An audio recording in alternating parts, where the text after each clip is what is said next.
और आप उनसे बात कर लीजिए एक बार। हाँ कर लूंगा। हाँ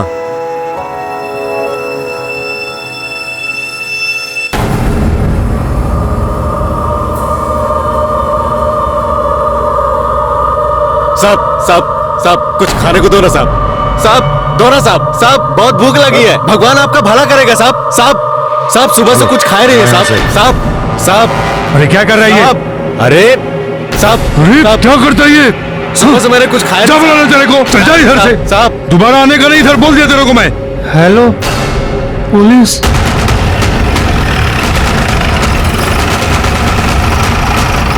सर मैंने आपको फोन किया था। चल बाजू हटो, चलो चलो, तमाशा है क्या? चलो चलो पीछे, चलो चलो, मूव मूव पीछे, चलो, चलो। चलो हटो पीछे, चलो। ये आदमी जिंदा है। एम्बुलेंस बुलाओ। मैं एम्बुलेंस को फोन कर दिया सर।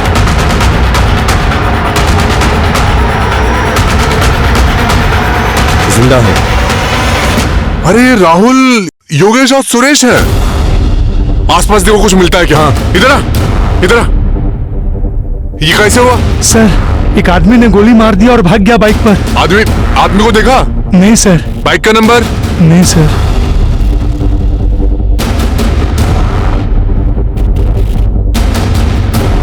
ये बुलेट के शेल्स मिले हैं। किसी पुलिस वाले की रजिस्टर्ड गन की बुलेट है। इसका मतलब ये हो सकता है कि किसी पुलिस वाले ने डबल मर्डर किया है। एम्बुलेंस आई क्या? हाँ सर, लाओ लाओ लाओ। चलो चलो लाओ जल्दी। चलो फटाक से। जल्दी।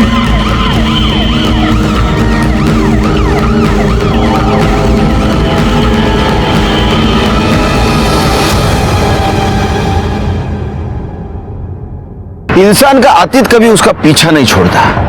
कहते हैं गुजरा हुआ कल आने वाले कल के सामने हमेशा खड़ा होता है। नमस्कार, मैं सीनियर इंस्पेक्टर सुनील केलकर आप सबका स्वागत करता हूं क्राइम पेट्रोल दस्तक के इस भाग में। जब मेरी पोस्टिंग मुंबई के बोरीवली पुलिस स्टेशन में थी, उस वक्त मेरे सामने एक केस आया था। इस केस में अतीत और आज के तार इतने उलझे हुए थे कि कातिल कौन है ये ढूंढना बहुत मुश्किल जा रहा था। योगेश और उसके पिता सुरेश दोनों का कत्ल हुआ था और उसका कजिन राहुल उस पर भी हमला हुआ था। और खास बात यह है कि जिस रिवॉल्वर से यह हमला हुआ था वो एक पुलिस वाले की थी। क्या ये सुपारी किलिंग थी या किसी की जाति दुश्मनी का यह अंजाम था? आइए देखते हैं ये केस क्या था जो मुंबई से शुरू होकर दिल्ली तक जा पहुंचा था। ये केस शुरू हुआ नवंबर 2017 में, जब एक औरत हमारे पास एक कंप्लेंट लेके आई थी।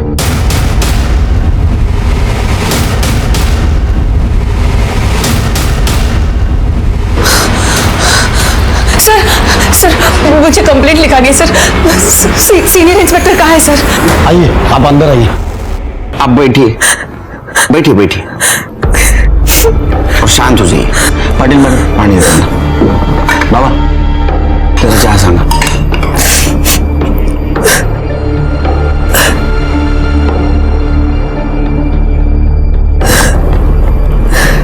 बोलिए। सर मुझे बहुत डर लग रहा है सर।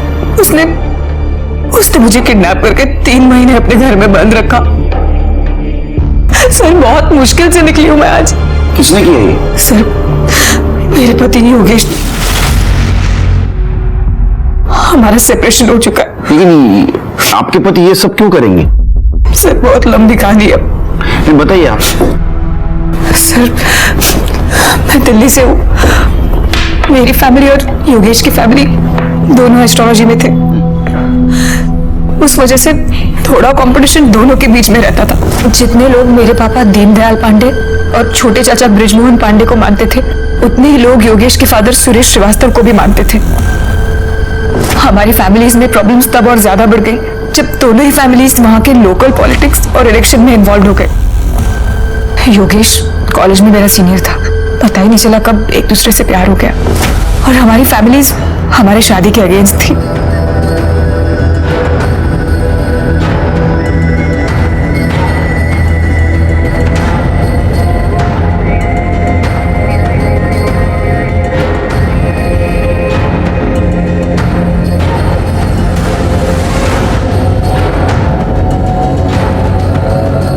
बहुत तपस्या की है मैंने अपने बेटे के लिए, उसका फल उसने मुझे ये दिया है। बहुत प्यारी बहू ढूंढी है इसने मेरे लिए। आपका बेटा भी कम नहीं है। मुबारक हो, मुबारक हो। सब मान गए थे और ये डील हुई थी कि अब दोनों फैमिलीज भी पॉलिटिक्स के लिए एक दूसरे को क्रॉस नहीं करेंगी। और 2 महीने बाद ही हमारी एंगेजमेंट हो गई और फिर शादी। लेकिन पापा और ससुर जी ज्यादा दिन तक अपनी बात पर टिके नहीं रह सके। शायद 6 महीने बाद फिर से पॉलिटिक्स के कारण उन दोनों के बीच में पंगे शुरू हो गए। आपने मुझे बेवकूफ समझ कर रखा है क्या? आप खुद तो इलेक्शन में खड़े नहीं हुए हैं, अपने चेले को इलेक्शन में खड़ा कर दिए। मेरी भी आंखें खुली हुई है। मुझे क्या पता नहीं आप शर्मा के ऊपर पैसे लगा रहे? मैंने वही किया है जो आपने किया है। मैंने ऐसा कुछ भी नहीं किया है, समझे तुम? और उनके पॉलिटिक्स के बीच की लड़ाई हमारे बेडरूम तक पहुंच गई। तुम्हारे पापा ने जो भी किया ना, अच्छा नहीं किया। अच्छा, मेरे पापा जो भी करते हैं खुल कर करते हैं, तुम्हारे पापा की तरह दोगले नहीं है। How dare you! मैं अपने मायके चली गई, होने वाले हादसे से बिल्कुल बेखबर।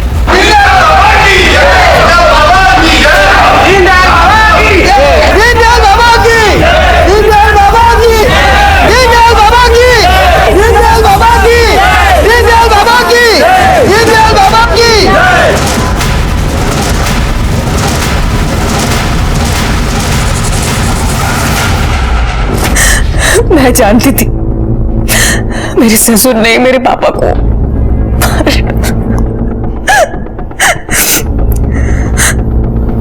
मेरे चाचा जी मेरे लिए बहुत कंसर्न थे, इसलिए उनके कहने पर मैं मुंबई शिफ्ट हो गई। और वहां दिल्ली में मेरे पापा का किलर पकड़ा गया। उसने पुलिस को बताया कि मेरे ससुर ने ही मेरे पापा को मारने की सुपारी दी थी उसे। उन्हें अरेस्ट भी किया गया, लेकिन पावर और पैसे के कारण उन्हें बेल मिल गई। मैं ये सब कुछ भूल भाल कर मुंबई में नई जिंदगी की शुरुआत करना चाहती थी सर। शीतल, योगेश, कहाँ चली गई थी तुम? अरे पता है कितना ढूंढा मैंने तुम्हें। शीतल, मैं तुमसे बहुत प्यार करता हूँ, मैं तुम्हारे बिना नहीं रह सकता। शीतल प्लीज। प्यार? कैसा प्यारा? तुम्हारे पापा ने मेरे पापा को मरवा दिया। अगर अगली बार से तुम दिखे ना तो मैं पुलिस में कंप्लेंट कर दूंगी। शीतल, शीतल, शीतल, शीतल! लेकिन उसके 1 हफ्ते बाद ही हाथ मुंह बांध कर, ये देखिए सर, हर वक्त मेरे ऊपर नजर रखी कि मैं कहीं भाग न जाऊं। उन्होंने आपके साथ और कुछ किया? मतलब योगेश ने रेप करने की कोशिश वगैरह कुछ? नहीं, रेप नहीं, लेकिन योगेश ने उससे भी घिनौना काम किया है। आप वहां से भागी कैसे? सर, वहां की मेड कमला, उसने मेरी मदद की। तो अब आप योगेश के खिलाफ कंप्लेंट करना चाहती हैं? सिर्फ योगेश नहीं सर, उसके भाई और उसके पिता, दोनों के अगेंस्ट इन सब ने मिलकर मेरी जिंदगी बर्बाद किया। ठीक है, उनका नंबर और एड्रेस दे दो इनके पास। आप घबराइए मत, अगर उन्होंने कुछ गलत काम किया है तो उनको सजा जरूर मिलेगी।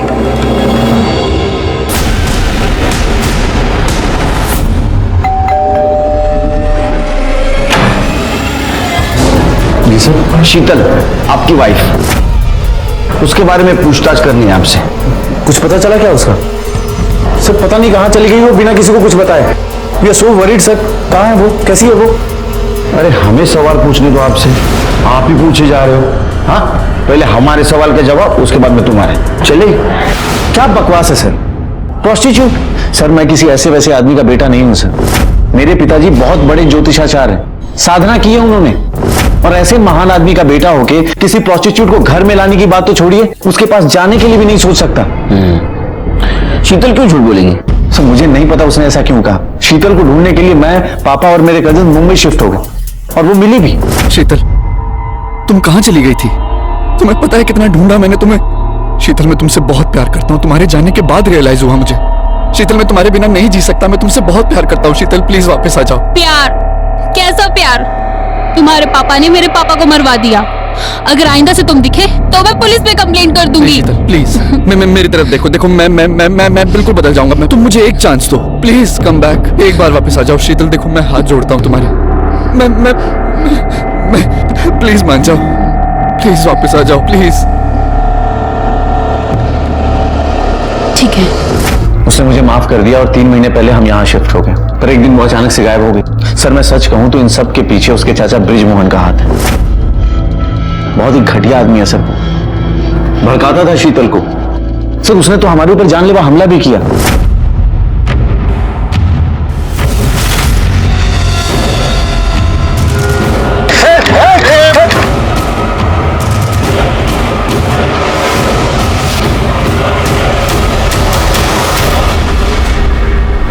और तब से हम यहाँ मुंबई में रह रहे हैं सर, सिर्फ कोर्ट की पेशी के लिए दिल्ली जाते। तुम और शीतल दोनों भी शादी से खुश नहीं थे, तो फिर शीतल के पीछे जाने का क्या मतलब? सर शीतल इस घर के लिए लक्ष्मी थी।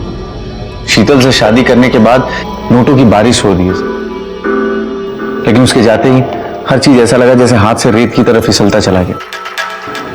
पापा ने कहा कि शीतल के दम पे तू आगे बढ़ेगा, और सर मेरे पापा की कही हुई कोई भी बात गलत नहीं होती। सर अगर आपको कभी प्रॉब्लम हो ना, आप मेरे पापा से मिलो, उनके पास हर समस्या का समाधान है। अच्छा,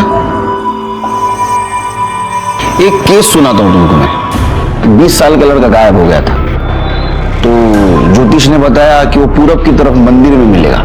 मुझे क्लू मिला, उसको ढूंढ के लाया। कहां से पता है? पश्चिम दिशा से बार में मिला। तो लोग है ना, उनके समस्या का समाधान ढूंढने के लिए हमारे पास आते थे। हमें किधर जाने की जरूरत नहीं, समझे? कहीं ऐसा तो नहीं आपके घर की लक्ष्मी, पैसों की बारिश रुक न जाए, इसलिए आपने शीतल को कैद करके रखा? ऐसा कुछ नहीं है सर, ऐसा कुछ भी नहीं है। शीतल यहाँ अपनी मर्जी से रह रही थी। सर मैं आपको बता रहा हूँ, there is some kind of misunderstanding. आप मुझे बताइए शीतल कहाँ है, मैं उसे मना करके लाऊंगा सर वापस। प्लीज बताइए सर, कहाँ है वो? क्या लगता है सर आपको? दोनों बहुत कॉन्फिडेंट है के, ऐसा लगता है दोनों सच बोल रहे हैं। लेकिन सर पता कैसे करेंगे कि कौन सच बोल रहा है और कौन झूठ? कोई तो होगा जो हमें सच बताएगा। वहां की मेड कमला, उसने मेरी मदद की। अरे उसकी मेड कमला? साहब मैंने कुछ गलत काम नहीं किया साहब, मेरे को जाने दो। अरे हमने कहा आपने कुछ गलत किया है? हा? जो कुछ भी सच बता दो। उस घर में मैं 15 दिन से काम कर रही थी साहब। वहाँ एक रूम था साहब, वहाँ मेरे को जाने को ही नहीं देते थे। ओ योगेश सर हमेशा मना करते थे, और उस रूम से किसी की आवाज आती थी साहब, मैंने सुनी कई बार।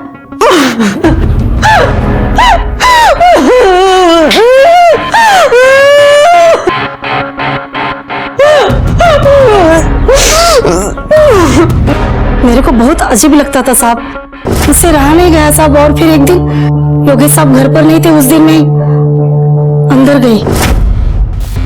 अरे तू कब से झाड़ू लगा रही कमला? जाके पहले बर्तन मांज। हाँ हाँ हाँ सर, करते।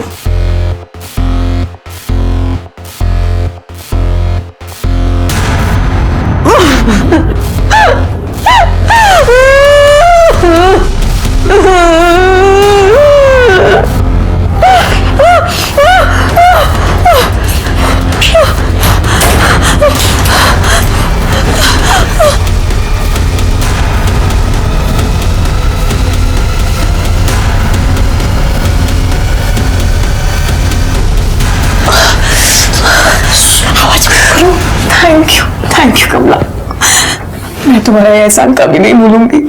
फिर अपना काम करके वहां से निकल गई साहब। मैं अगले दिन योगेश साहब मेरे पर बहुत गुस्सा किए, बहुत चिल्लम चिल्ली की मेरे पर, लेकिन मैंने ऐसा जताया कि कुछ हुआ ही नहीं है, मुझे कुछ पता ही नहीं है साहब। बस यही हुआ था साहब उस दिन। ठीक है, जा। इस कमला की मां ने तो शीतल सच बोल रही थी, योगेश क्यों झूठ बोलेगा? सर शीतल के बयान के मुताबिक उसे शक था कि उसके पिता की हत्या में उसके हस्बैंड यानी कि योगेश के फादर सुरेश का हाथ है। कहीं ऐसा तो नहीं कि शीतल कमला के साथ मिलकर योगेश और सुरेश इन दोनों को फंसाने की कोशिश कर रही हो? मुझे भी ये डाउट आ रहा है कि शीतल अपने पिता के मौत का बदला ले रही है। एक काम करो, इस कमला की नब्ज चेक करो, सबके हार्ट रेट पता चल जाएंगे। सर हमारा शक सही निकला। शीतल ने योगेश के घर से निकलने के 3 दिन बाद कमला के अकाउंट में तकरीबन 50,000 रुपए जमा किए थे।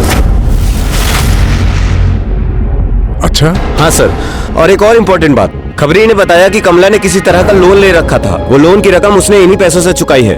बुलाओ शीतल और कमला को। अब देखते हैं नई क्या कहानी सुनाते हैं। ठीक है सर। अरे मेरी चाय। अरे ये ठंडी हो गई सर, दूसरी भेजता हूं। अरे शिरकेस, इसको कोई और पगार दे रहा है शायद। तो हमें झूठी कहानी सुनाने के लिए शीतल जी ने तुमको 50,000 रुपए दिए थे और इसलिए तुमने योगेश पे शक डाला। साहब, मैंने शीतल मैडम से पैसे लिए उस साहूकार को देने के लिए। मी खोटं नाही बोलत आहे साहेब। नहीं, तुम्ही खोटं बोललाच नाही, तुम्हाला खोटं बोलवलं गेलं, करेक्ट? सर आप गलत समझ रहे हैं। सर वहां से निकलने के लिए कमला ने मेरी मदद की थी। एटलीस्ट मैं इसके लिए इतना तो कर सकती थी ना। मैंने चाचा जी से पैसे लिए और इसे दे दिया, और इसमें छुपाने जैसा कुछ भी नहीं था। मैंने इसे बैंक से ट्रांसफर किए थे। लेकिन आपके पति का तो कुछ और कहना है। उनका कहना ऐसा है कि आप आपके मर्जी से वहां रह रही थी उनके साथ, और वो भी यही चाहते थे कि तुम्हारी मैरिड लाइफ पहले जैसी हो, स्मूथ। उसके तो खून में ही झूठ और मक्कारी है। सच तो ये है सर कि उसने मुझे किडनैप किया, मुझे तकलीफ दी, मुझे टॉर्चर किया।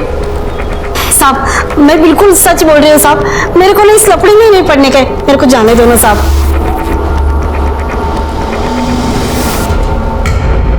शिरके, मुझे अभी भी यकीन है शीतल ने कमला को वो जो 50,000 रुपए दिए थे वो उसको झूठ बोलने के लिए दिए थे। सर शीतल के हाथों में मार्क्स थे।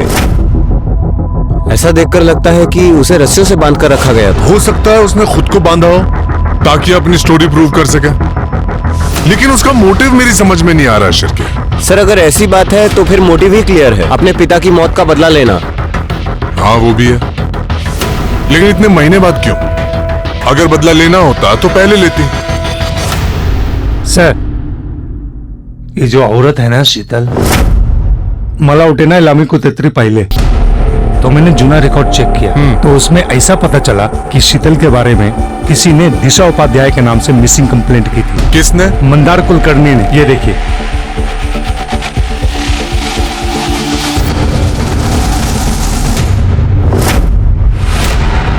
सर ये मेरी गर्लफ्रेंड दिशा उपाध्याय 1 हफ्ते से मिसिंग है। 1 हफ्ते से? इतने दिन क्या कर रहे थे? उसके पेरेंट्स कहाँ हैं? कहीं तुमने तो कुछ किया नहीं ना? अरे नहीं सर, कैसी बात कर रहे हैं। हम दोनों तो 1 महीने से डेट कर रहे हैं और शादी भी करना चाहते हैं। दिशा दिल्ली से है तो हम उसकी फैमिली से मिलने दिल्ली भी जाने वाले थे, पर लास्ट वीक दिशा अचानक से गायब हो गई। उसका फोन भी अनरीचेबल आ रहा है। सर मैं पॉलिटिकली एक्टिव हूँ तो मैंने अपने सोर्सेज के थ्रू पता करने की कोशिश भी की, पर पता चला कि वो दिल्ली में भी नहीं है और डायरेक्ट उसकी फैमिली से बात नहीं कर सकता। कहीं उल्टा मैं ही प्रॉब्लम में ना फंस जाऊं। तो शिरके, मैं तो भूल ही गया। ये शीतल तो बहुत बड़ी खिलाड़ी निकली। पति के होते हुए भी अपना नाम बदलकर किसी दूसरे को शादी का झांसा दे रही थी। पर्दा तो उठाना पड़ेगा।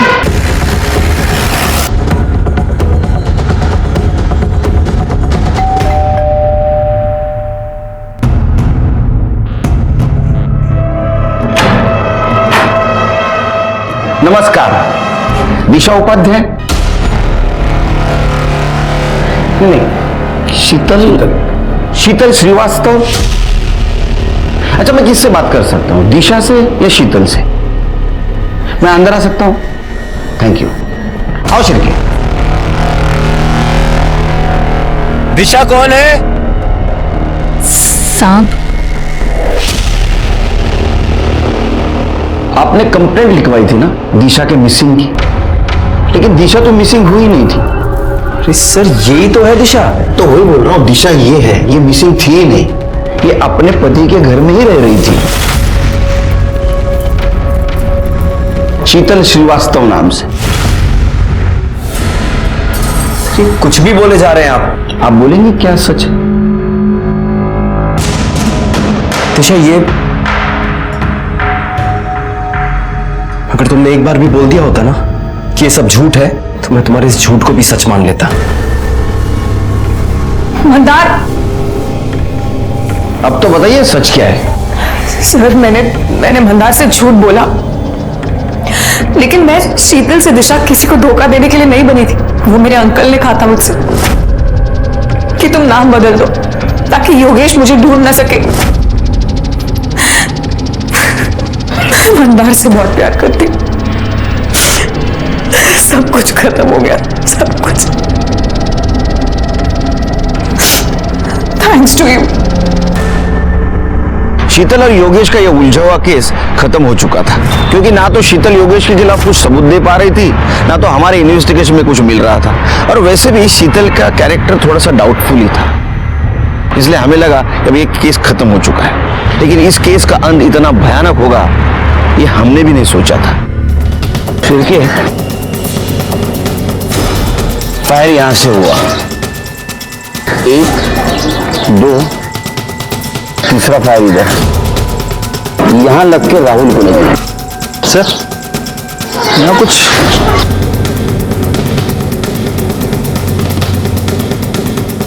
कांच तो गंदा सा लग रहा है सर।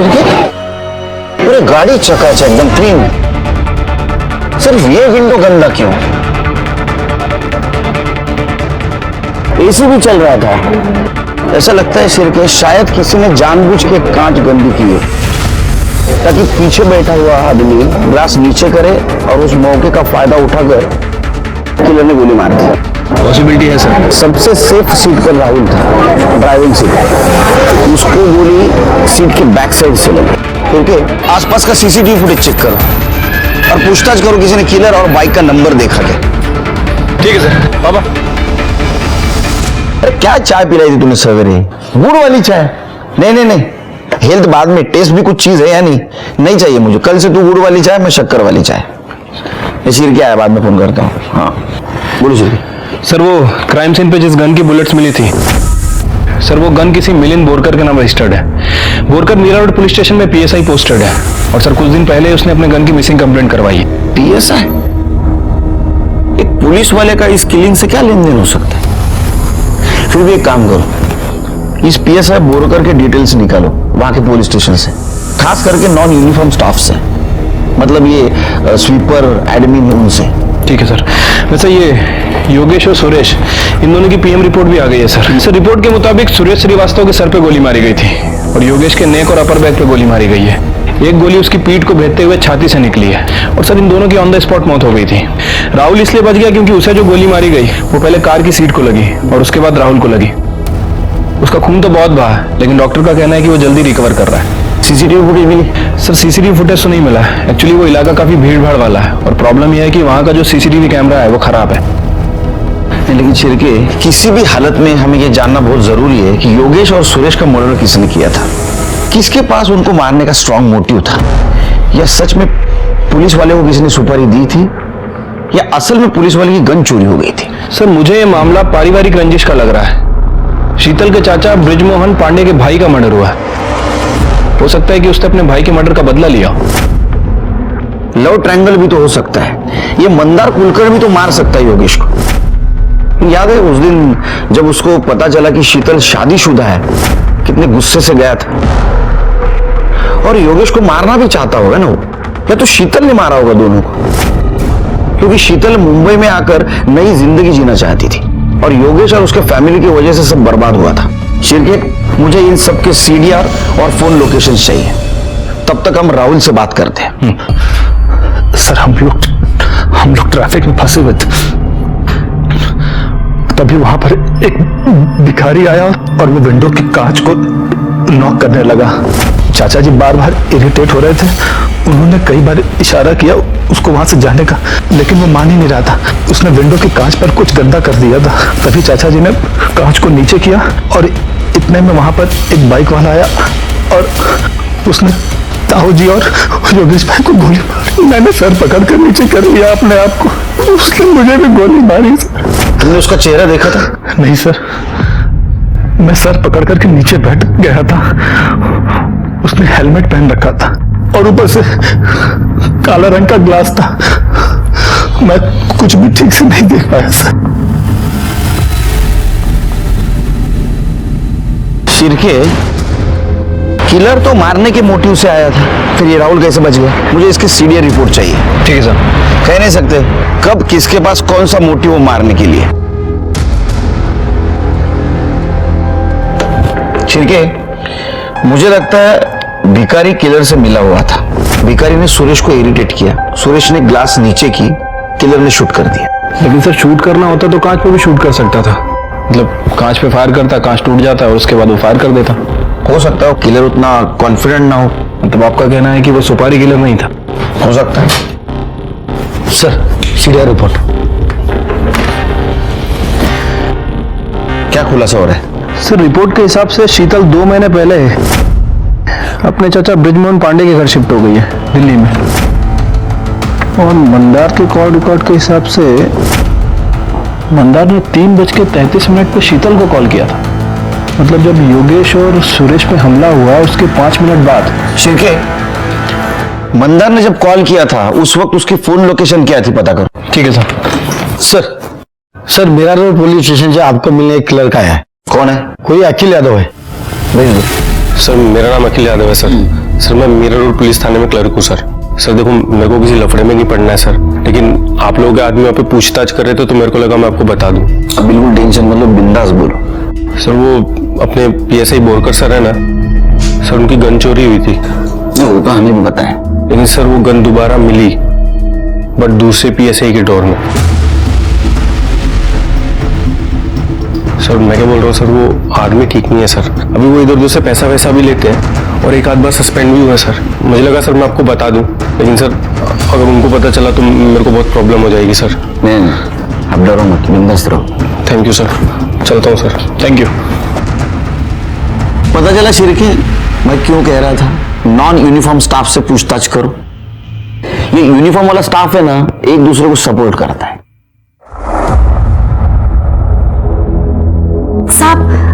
साहेब, मला काहीतरी सांगायचंय तुम्हाला। बोला। इन लोगों का खून होने से पहले ना, 1 हफ्ते पहले की बात है, कोई घर पर आया था साहब।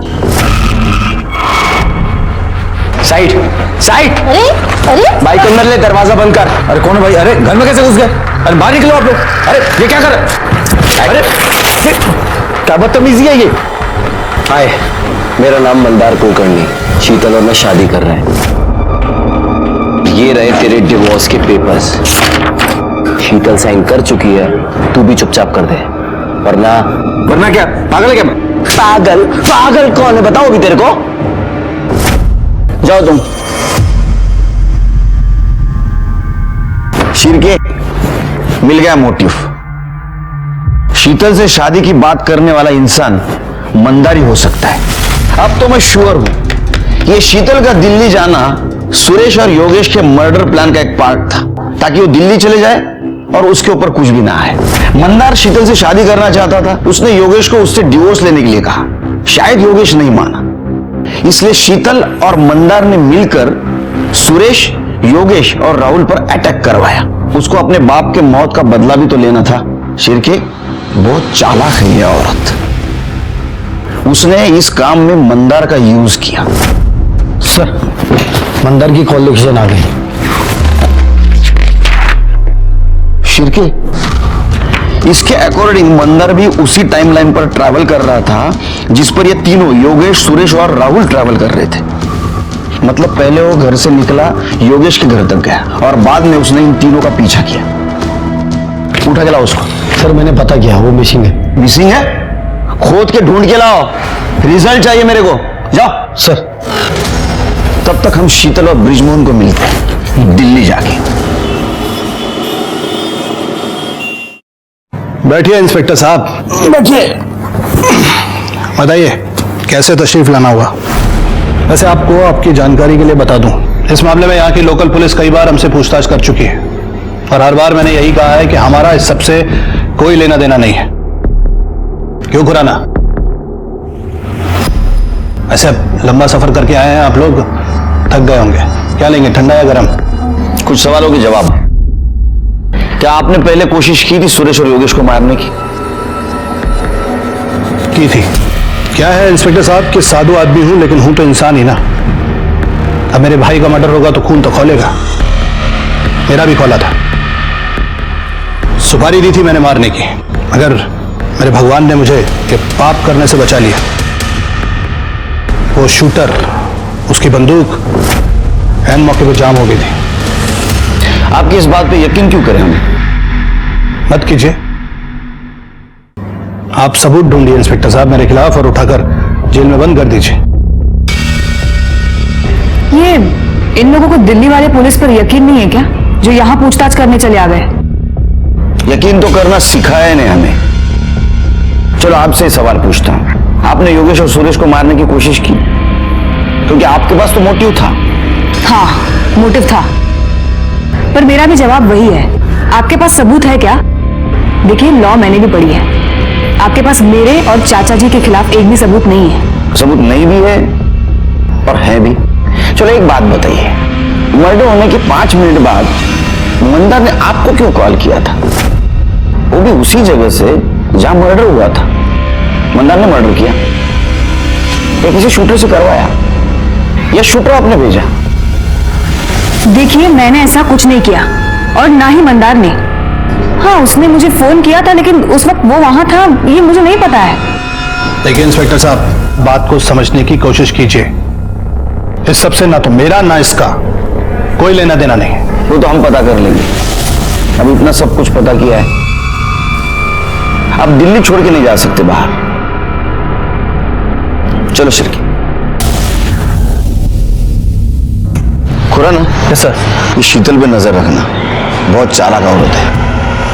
ठीक है सर, वो राहुल की कॉल डिटेल्स आ गई है सर। डिटेल्स के हिसाब से राहुल दिल्ली में किसी सक्षम के टच में था और सर मर्डर के आधे घंटे पहले इन दोनों ने आपस में बात भी की थी। इंटरेस्टिंग। अच्छा हुआ शिरके, हम लोगों ने राहुल को क्लीन चिट नहीं दी थी। मुझे तो पहले से उसके ऊपर डाउट था। खुराना। Yes sir. सक्षम से मिलते। हाँ सर, राहुल और मैं बचपन से दोस्त हैं। हम लोग स्कूल में भी साथ थे। बड़ा अच्छा लड़का है सर वो। तो तुम्हारा कहना है कि वो अपने ताऊ और भाई को नहीं मार सकता? जी सर, मतलब नहीं मार सकता सर वो। देखो, उसके बारे में जो एक कैरेक्टर सर्टिफिकेट दे रहे हो ना, तुम्हें प्रॉब्लम में ला सकता है। इसलिए जो कुछ भी हो सच सच बता दो।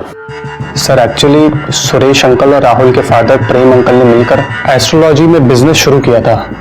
50-50% की पार्टनरशिप थी, पर सर अंकल की डेथ के बाद सुरेश अंकल और योगेश भाई राहुल को नौकरों की तरह ट्रीट करने लग गए थे। मिस्टर अभिषेक वाली फाइल कैसे भी करके। राहुल जी, बाहर जाके कार निकालो। हाथ से कार तुम चलाओगे? जी हाँ। क्या कह रहा था मैं? राहुल! राहुल! जी भैया। हाँ भैया के बच्चे, क्या ये कोई काम कर रही है तू? खड़े खड़े पढ़ ले, क्या जा देख क्या रहा है? सर राहुल बहुत परेशान रहने लगा था और 1 महीने पहले जब वो दिल्ली आया था तो तेरे ताऊजी और भाई ऐसे ट्रीट करता है तुझे, तो कुछ कहता क्यों नहीं है? अरे क्या बोलूं यार, मेरे परिवार वाले हैं वो दोनों। और वैसे भी जो इंसान गलत करता है ना, उसको उसका बदला इसी जन्म में मिलता है। सर राहुल बहुत अच्छा लड़का है सर। तो हम पता कर लेंगे वो कैसा है। मैं आखिर क्या बोलता सर, जैसे भी थे वही मेरी फैमिली थे। तुम्हें गुस्सा नहीं आता कभी? सर आता था, लेकिन मैं क्या कर लेता। नहीं, अक्सर आदमी गुस्से में गलत कदम उठा देता है। ऐसा भी तो हो सकता है तुमने किसी अपने दोस्त को या सुपारी किलर को बोला हो तुम्हें गोली मारने के लिए, ताकि किसी को तुम पे शक ना आए।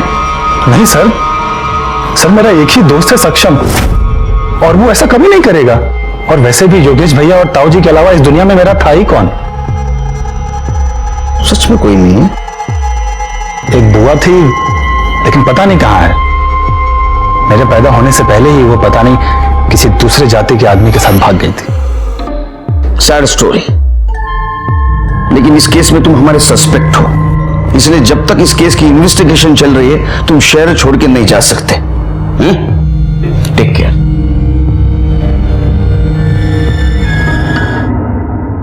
सिरके सर, इसके ऊपर नजर रखो। हाँ ठीक है, ओके ओके सर। वो पीएसआई बोरकर आ गया, इंतजार कर रहा है पुलिस स्टेशन में। सर मेरा यकीन मानिए, मुझे नहीं पता मेरी गन कैसे गायब हो गई और कुछ दिन बाद दूसरे पीएसआई प्रकाश माने के ड्रॉवर में कैसे मिली। सर तुम्हारे ऊपर केस चल रही है, इंक्वायरी चल रही है, तुम्हारे ऊपर यकीन कैसे करूं मैं? इंक्वायरी चल रही है सर, अब तक कुछ साबित नहीं हुआ। प्लीज सर, मैंने कुछ नहीं किया। तुम्हारी गन कैसे गायब हो गई? पता नहीं सर, मैंने गन ड्रॉवर में रखी थी और मैं टॉयलेट गया। जब वापस आया तो गन वहां पे नहीं थी और कुछ दिन बाद दूसरे पीएसआई प्रकाश माने उनके ड्रॉवर में मिली। सर हमारे सीनियर्स प्रकाश माने से पूछताछ कर रहे हैं, लेकिन उसे भी कुछ नहीं पता। आप चाहे तो प्रकाश माने की इंक्वायरी कर सकते हो। नहीं, वो हम देखेंगे क्या करना है क्या नहीं। तुम्हारी गन गायब हो गई, दूसरे दिन कहाँ थे तुम? सर गन गायब होने की वजह से मुझे सस्पेंड कर दिया था। मेरा मूड बहुत खराब था, इसलिए मैं घर पे ही था। अरे शिरके, ये पीएसआई बोरकर है ना, ये बिल्डरों को फोन करता था पैसों के लिए। छोटे मोटे बहुत काम किए इसने, लेकिन अभी क्या पैसों के लिए इसने सुपारी किलिंग भी शुरू कर दी है क्या? लेकिन सर कोई पुलिस वाला सुपारी के लिए अपनी गन क्यों यूज करेगा? प्लान तो किया था उसने। देखो, गन चोरी हो गई, कंप्लेंट की, सस्पेंड हुआ, मोबाइल घर पे रखा, बाद में गन ली और ये कांड किया। सर अभी मंदार का फोन दहशत में आने हुआ है।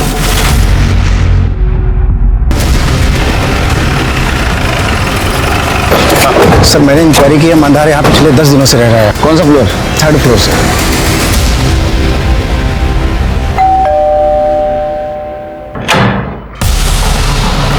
क्या है साहब? दूध वाला वॉचमैन ने बोला था दूध चाहिए था आपको।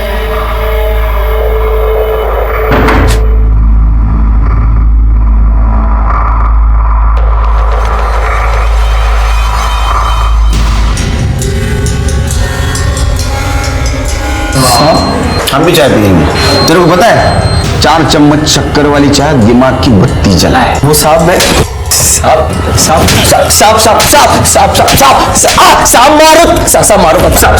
साहब क्यों मारे? वही था।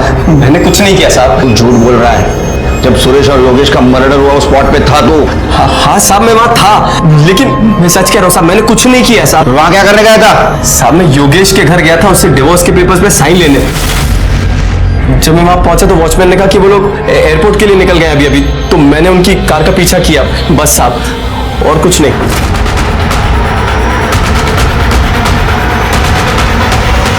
तो मैं अपनी कार से उतरकर उनकी कार की तरफ गया।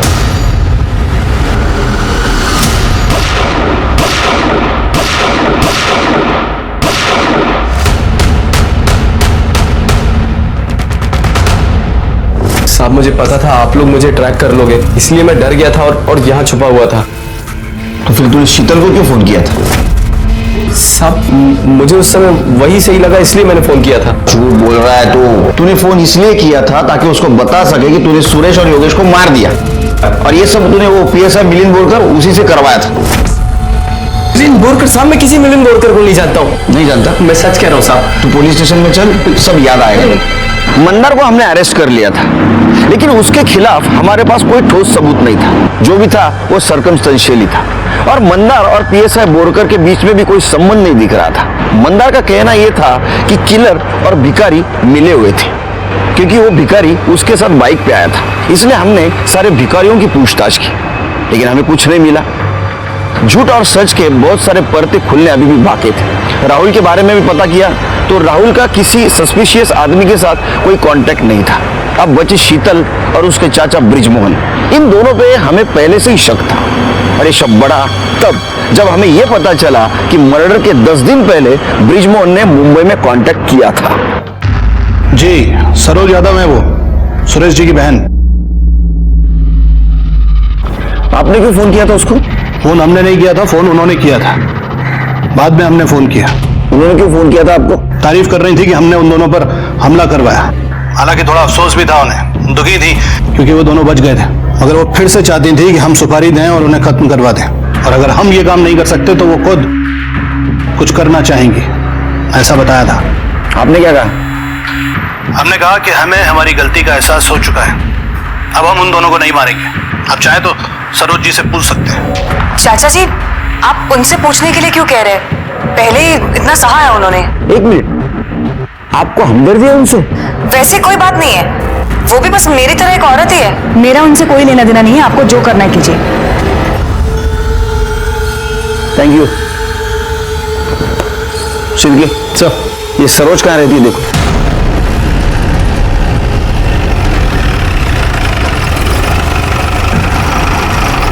हाँ, मैं सुरेश को मरवाना चाहती थी। 25 साल पहले उन्होंने आपकी शादी को मना किया था, लेकिन उसका गुस्सा अभी भी आपके मन में है। क्योंकि मैं उनकी अकेली बहन, प्रेम और सुरेश ने सब कुछ मेरा छीन लिया। वो लोग महल में रहते हैं, मुझे देखो मैं कहाँ रहती हूँ। 5 साल पहले मेरे पति का निधन हो गया। प्रेम तो अपनी मौत मर गया, लेकिन सुरेश को मैं मरवाना चाहती थी। अपने किलर को कांटेक्ट कैसे किया? मेरे पास इतने पैसे कहाँ कि मैं किसी को सुपारी दे सकूं। फिर मैंने अपना मन बदल लिया, क्योंकि मेरे पास तो जहर खाने के भी पैसे नहीं। आपकी अगर ये हालत है तो आपको गुजारा कैसे होता है? मेरे पति की सरकारी नौकरी थी। मेरे पति के मरने के बाद वो नौकरी मेरे बेटे को मिल गई। बस उसी से हमारा गुजारा होता है। लेकिन सच कहूं साहब, जिस किसी ने भी उसको मारा है ना, इस माँ के दिल से उसके लिए दुआएं निकलती है।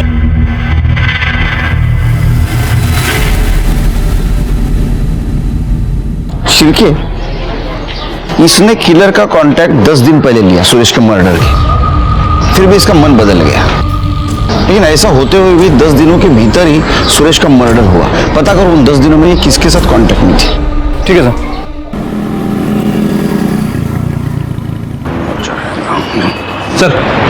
सर उसके कॉल डिटेल्स।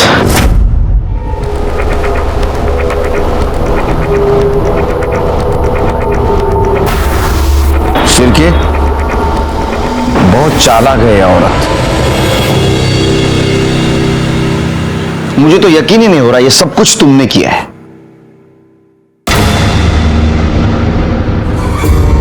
हमें तो पता ही नहीं था तुम सरोज के बेटे हो। तुम्हारे बाबा मरने के बाद तुम्हें सरकारी नौकरी मिली थी। तुमने क्या किया? तुमने अपनी मां सरोज यादव का बदला लेने के लिए गन चुराई और सुरेश और योगेश को मार दिया। बराबर है ना?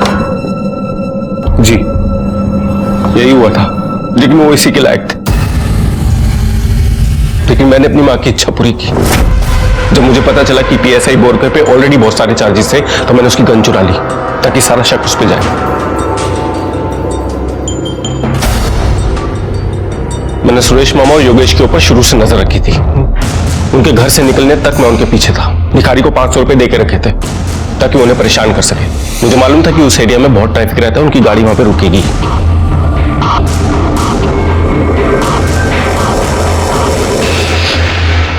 मुझे अफसोस इस बात का है कि मैंने सिर्फ 5 गोलियां मारी। 6ठी गोली मारी होती ना तो राहुल भी मर चुका होता। उसके बाप ने भी मेरी मां के साथ अच्छा नहीं किया। मेरी मां का गुनहगार था वो। रात को मीरा रोड वापस आया, रात का काम करने का नाटक किया और वो गन दूसरे पीएसआई के ड्रॉर में रख दी। और जब आप लोग गन की इंक्वायरी कर रहे थे तो मैं आपके पास आया ताकि मैं ये सब उस बोरकर पर डाल सकूं। एक बात समझ में नहीं आ रही, तुमने भिखारी को पैसे क्यों दिए कांच नीचे करने के लिए? तुम कांच में से भी गोली मार सकते थे ना। लेकिन मैं कोई मौका नहीं गंवाना चाहता था कि मैं उसको छोड़ दूं, वो बच जाए। मैं चाहता था कि मैं उसको तब मारूं जब मैं उसकी आंखों में वो डर देखूं।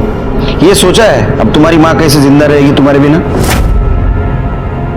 तुम्हारा फ्यूचर गया अभी अंधेरे में। हाँ, अब जेल में सड़ोगे। करड़े लोन चला चल। अखिल को हमने अरेस्ट कर लिया। भले ही वो अपने सारे इल्जाम सर पे ले रहा हो, लेकिन उसके सीने में जो ये बदले की आग जल रही थी, इसकी वजह उसकी मां सरोज थी। क्या सरोज को ये करते वक्त दस्तक नहीं मिली थी कि वो अपने ही बेटे की जिंदगी बर्बाद कर रही थी? बाद में कुछ सिग्नल्स पर हमें अखिल और उसकी बाइक का सीसीटीवी फुटेज मिला, जिसमें साफ दिखाई दे रहा था कि वो एक भिखारी को बाइक पे बिठा के ले जा रहा था और सुरेश की कार का पीछा कर रहा था। इस केस में हमारे सामने बहुत सारे सस्पेक्ट्स थे और सबका मोटिव एक ही था, बस बदला। कुछ गलत होने पर बदले की भावना मन में आना स्वाभाविक है, लेकिन हक की लड़ाई अगर कानून के दायरे में रहकर की जाए तो अच्छी बात होती है। देखते हैं हमारे आज के एपिसोड की दूसरी कहानी। हम पुलिस वालों को अक्सर यह गुरूर होता है कि हम क्रिमिनल साइकोलॉजी को बाखूबी समझते हैं। मैंने भी अपने करियर में कई मुजरिम को दिमाग को समझा परखा, लेकिन एक बच्चे के जहन में क्या चल रहा होता है यह समझ पाना आसान नहीं होता। कोई बच्चा कब क्या फैसला लेता है और उस फैसले के पीछे क्या वजह छुपी होती है यह समझ पाना बहुत मुश्किल होता है।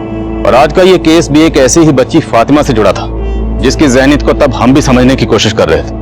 लेकिन फातिमा हमें कब, कैसे और किन हालात में मिली और वो हमारी कस्टडी से क्यों भाग गई थी, इन सारे सवालों के जवाब जानने के लिए आपको फातिमा की जिंदगी के उन पन्नों को पलटना होगा जिन्हें तब हम भी पढ़ने की कोशिश कर रहे थे।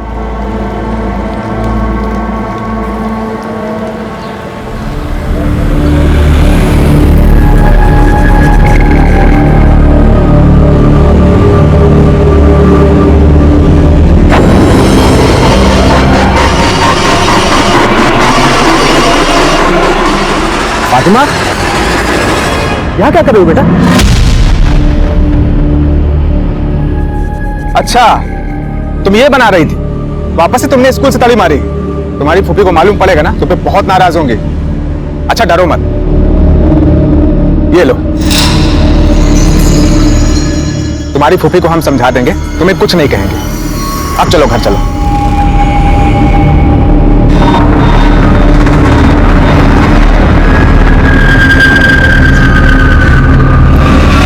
कहाँ मटा गश्ती कर रही थी ये? हाँ? कहाँ पर थी तू? बोलती क्यों नहीं बोल? अरे छोड़ो ना शबनम, तुम यहाँ बाहर ही चालू हो गई हैं। छोड़ो, बच्ची है, चलो आओ फातिमा अंदर आओ। क्या बच्ची है ये? हाँ? हरकतें देखी है इसकी? सुनो, आज मैं इसके स्कूल गई थी, पता है इसने मास्टरनी को क्या बोला है? कि मेरी फुप्पी को कैंसर है, मुझे घर का सारा काम करना पड़ता है, इसलिए मैं स्कूल का काम नहीं कर पाती। बोल, बोलती क्यों नहीं? फातिमा, क्या ऐसा है कि तुमने ऐसा बोला? हाँ, मैंने इसे बोला था, क्योंकि अगर मैं ऐसा नहीं बोलती तो टीचर मुझे बहुत मारती और अब फूफी मुझे बहुत मारेगी। आप भी मार लो फूफी। देखो देखो देखो इसकी नौटंकी। अब ये रोना धोना बंद कर और पढ़ाई में ध्यान लगा। हाँ? शबनम तुम इधर आओ। अरे बच्ची है पराये घर की, है? तुम इसके साथ ऐसा बर्ताव करोगे ना तो हमसे दूरी बना लेगी और लोग क्या सोचेंगे कि हम इस पे जुल्म ढाते हैं? आप तो रहने ही दीजिए, आपकी इन्हीं हरकतों की वजह से आज वो बिगड़ी हुई है। इतनी मुश्किल से स्कूल में दाखिला कराया है, जब पढ़ाई लिखाई नहीं करनी तो बंद करा दो ना स्कूल। मैंने तय कर लिया है, अब से आशिमा के घर ही पढ़ाई लिखाई करेगी और वहीं से सुधारेगी। चल अंदर जा, कपड़े बदल। पता नहीं सारा दिन कहाँ घूमती रहती है, परेशान कर रखा इसने।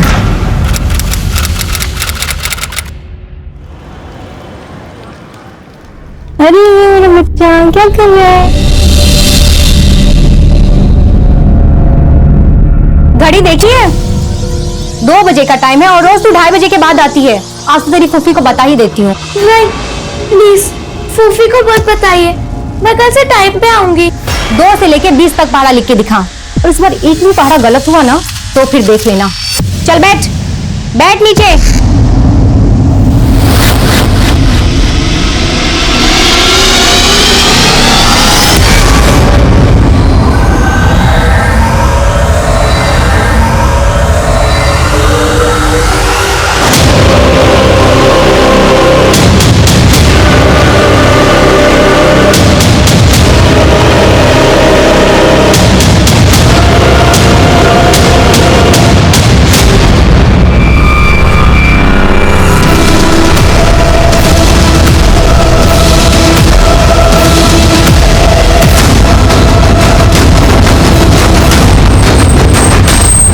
जैन सर,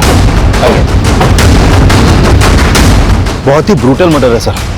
बच्चे की उम्र सिर्फ 10-11 साल की होगी और इतनी बुरी तरह से मारा है इसे और मार के इस तालाब में फेंक दिया। हो सकता है बच्चा इसी इलाके का हो। आसपास पता करो और बड़ी को पोस्टमार्टम के लिए भेजो। सर, कौन से जन्म का तू बदला ले रही है हमसे?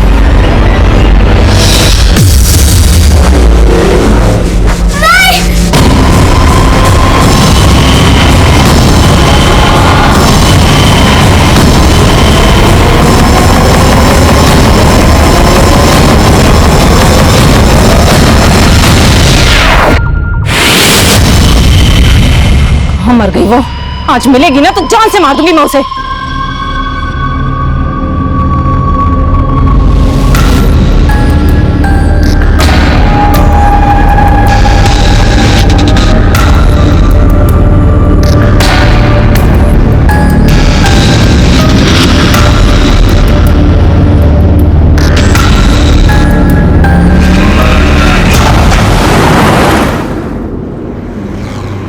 कोई बाकी तो नहीं है टिकट के लिए?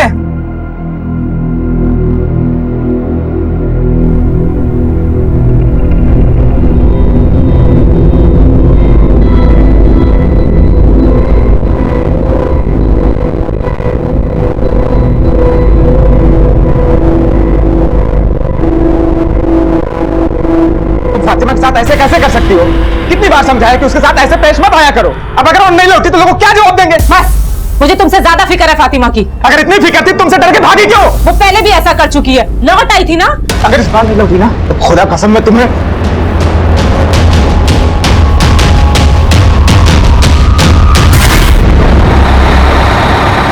चलो चलो उतरो, आखिरी स्टॉप आइए, चलिए उतरिए।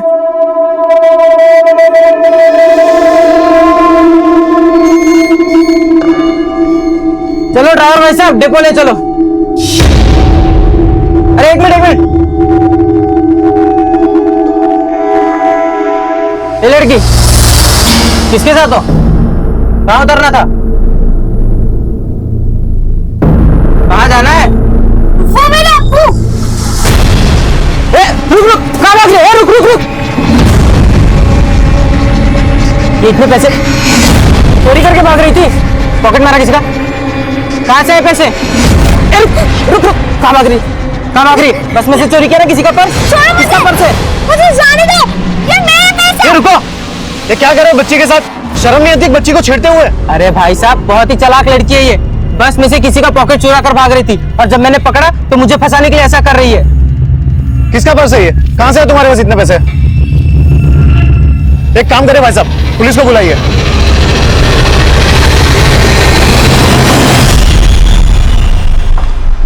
Coming sir. कमिंग। सभी लोगों से पता किया लेकिन किसी ने भी उस बच्चे को आइडेंटिफाई नहीं किया और हमने सभी पुलिस थानों में भी चेक किया सर, लेकिन किसी भी थाने में ऐसे कोई भी मिसिंग कंप्लेंट दर्ज नहीं हुई है जो उस बच्चे की उम्र और हुलिये से मैच करती हो सकता बच्चा यतीम हो या फिर उसकी फैमिली से ही उसके मर्डर में शामिल हो, इसलिए मिसिंग कंप्लेंट फाइल नहीं की गई। हो सकता है कमिंग सर। सर नोएडा के एक बस स्टॉप पर 9-10 साल की एक बच्ची को पकड़ा गया है। सर कंडक्टर का कहना है कि वो बच्ची बस में पॉकेट मार रही थी, लेकिन जब उस कंडक्टर ने उसे पकड़ा तो बच्ची उस पर छेड़छाड़ का आरोप लगाने लगी। शर्मा सर चलो।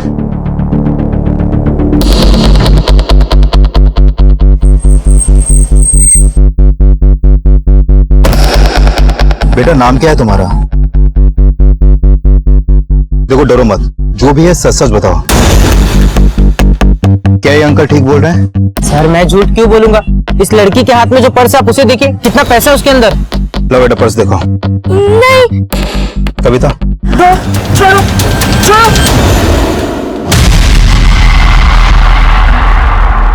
इतने पैसे कहां से आए तुम्हारे पास? बेटा तुम्हारा घर कहाँ है बताओ। अरे साहब जाने दो ना साहब, गलती हो गई। तो क्या है? चाय पानी है साहब। सर आपको खर्चा पानी चाहिए ना, ये लीजिए रख लीजिए, पर प्लीज मुझे जाने दीजिए। ए लड़की क्या समझा है तूने? हाँ छोड़ इसको।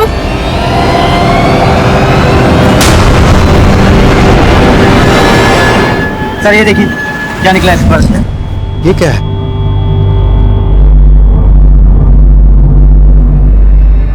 कहां से आया तुम्हारे पास ये? किसने दिया तुम्हें?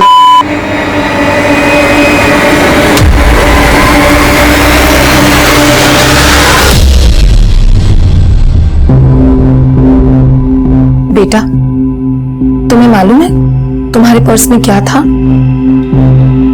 देखो हम अब भी पूछ रहे हैं, सच सच बता दो, क्या वो पर्स तुम्हारा है? नहीं वो पर्स मेरा नहीं है। तो वो पर्स आपने चुराया था? नहीं मैं चोर नहीं हूँ। तो वो पर्स आपके पास कैसे आया? सर बहुत चालाक लड़की है। जब इसके पर्स में से पैसे निकले तो कहती मेरा है, और जब गांजा निकला तो मना करने लगी।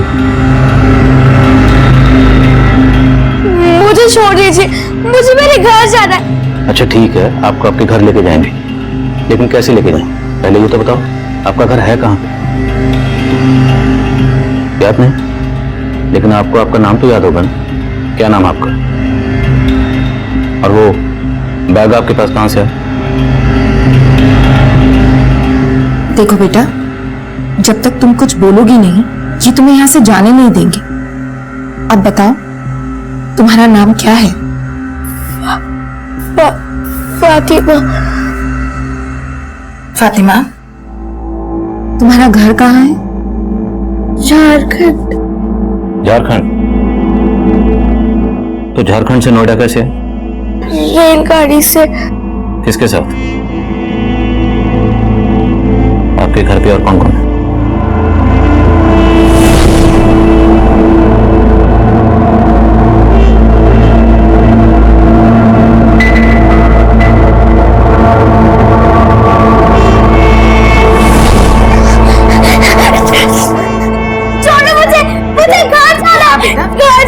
हाँ बेटा आपके घर ले जाएंगे, अभी आप अंदर जाओ।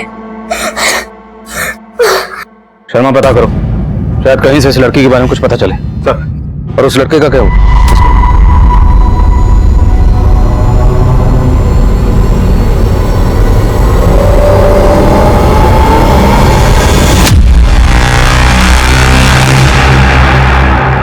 अस्सलाम मुश्ताक भाई। वालेकुम अस्सलाम। और जावेद भाई, सब गनीमत? क्या बताओ भाई, कुछ भी गनीमत नहीं है। लड़की ने नाक में दम कर रखा है मेरा बैग चुरा के भाग। बैग में 10,000 रुपए के साथ साथ 25,000 का माल भी था और अभी पुलिस के हाथ लग गई है। मेरे को शक है कि इस लड़की के चक्कर में पुलिस हम तक ना पहुंच जाए। टेंशन मत ले जावेद, मैं निकालता हूँ इसको बाहर। ये देख, इस लड़की के पास ड्रग्स मिला है।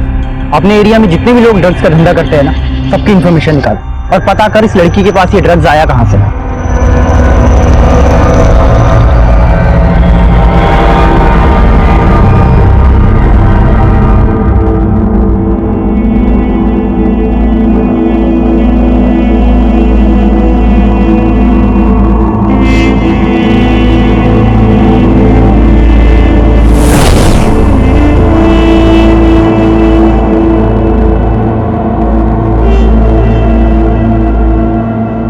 अल्लाह, फातिमा, ये क्या कर दिया तूने? पूरी दीवार खराब कर दी। अम्मी, दीवार खराब का किया? देखो कितनी खूबसूरत पेंटिंग बनाई है। ये आपा, ये भाईजान, ये आप, ये अब्बू और वो मैं, छोटी सी। बेटा, अगर फोटो बनानी थी तो कॉपी में बनाती। पूरी दीवार गंदी करने की क्या जरूरत थी? अम्मी, कॉपी भर गई है। मैंने अब्बू से कहा था कि वो कॉपी ले आए। हाँ, तो तेरे लिए लाए हैं ना नई कॉपी। ये देख, मेरी नई कॉपी। मेरा प्यारा बच्चा। आपा, भाईजान, देखिए अब्बू मेरे लिए नई कॉपी लाया।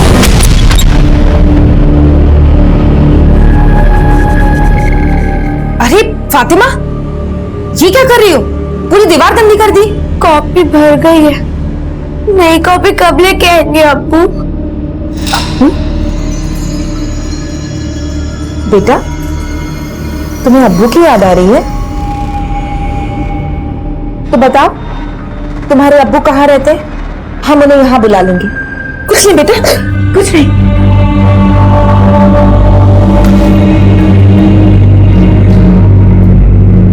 सर, जिस बच्चे की लाश तालाब में मिली थी उसकी पोस्टमार्टम रिपोर्ट आ गई है।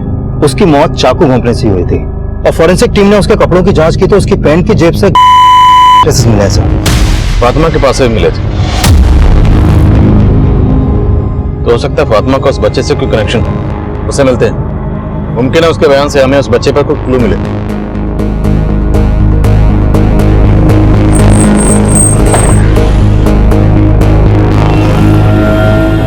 सर, उस लड़की ने ज्यादा कुछ नहीं बताया, लेकिन मुझे लगता है कि उसकी इस बात में सच्चाई है कि वो झारखंड की रहने वाली है। ऐसा लगता है उसके अब्बू मर चुके हैं। उनका जिक्र होते ही वो उदास हो गई थी और तब से उसने कुछ खाया भी नहीं। मुझे नहीं खाना, मुझे जाने दो। क्या हो रहा है ये? मुझे जाना है यहाँ से। घर जाना ना आपको? बैठो। हम तो आपसे यही पूछ रहे हैं कि आपको कहाँ जाना है। जब तक आप बताओगे नहीं, हम आपको आपके घर कैसे लेके जाएंगे? बोलो। ठीक है, लेकिन हमने आपके घर का पता लगा लिया कि आप कहाँ रहती हैं।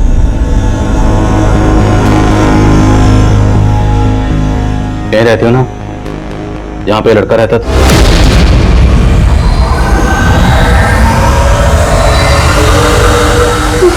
नहीं, मुझे जाना है। एक मिनट, बोलो कहाँ जाना? जगह का नाम बोलो। दुर्गापुर। गली नंबर, मकान नंबर याद है?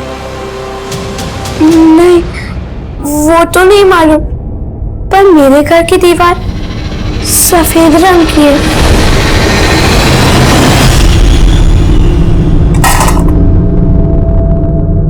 कहाँ थी तू फातिमा? भूख नहीं लगती क्या तुझे? तेरी वजह से अम्मी ने भी खाना नहीं खाया। दवा लेनी उनको। अम्मी आप खाना, अम्मी आपको तो बुखार है। बुखार में सिर क्यों गर्म होता है? बातें बनाना छोड़ और चल खाना खा।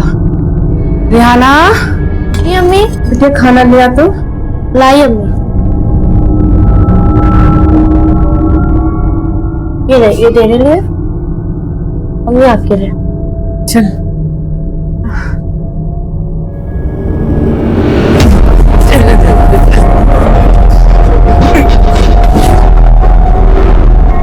अब्बू, अपने आप को संभाल नहीं सकते तो इतना क्यों पीते हो? आपकी अम्मी को क्या हो? अच्छा बैठो, बैठ जाओ।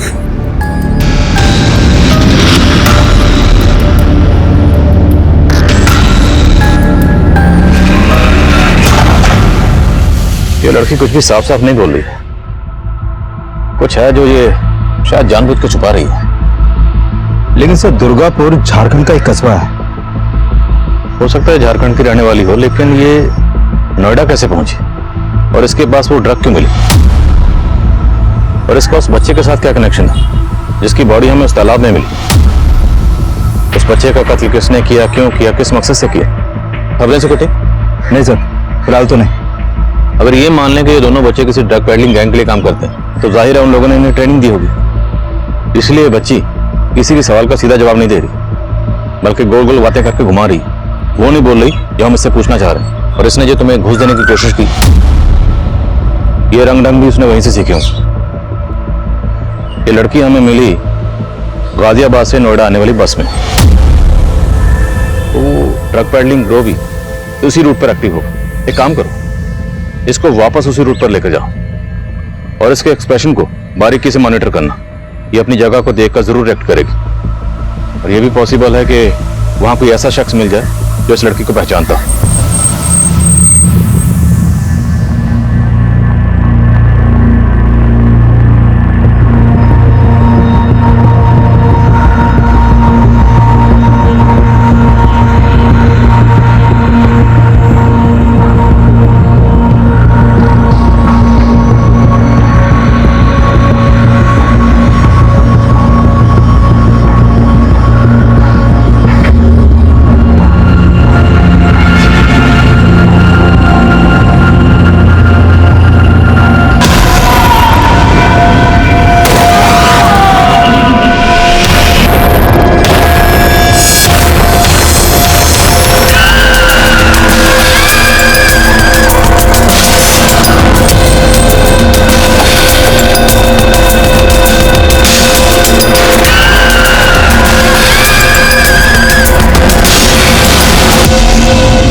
कौन है वहां? कौन है? कौन है? छोड़ चल चल छोड़।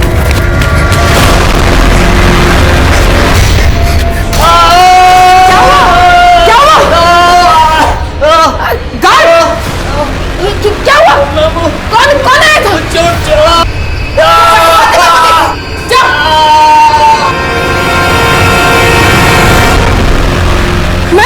मैम फातिमा अपने रूम में नहीं है। गायब है। नहीं है मतलब?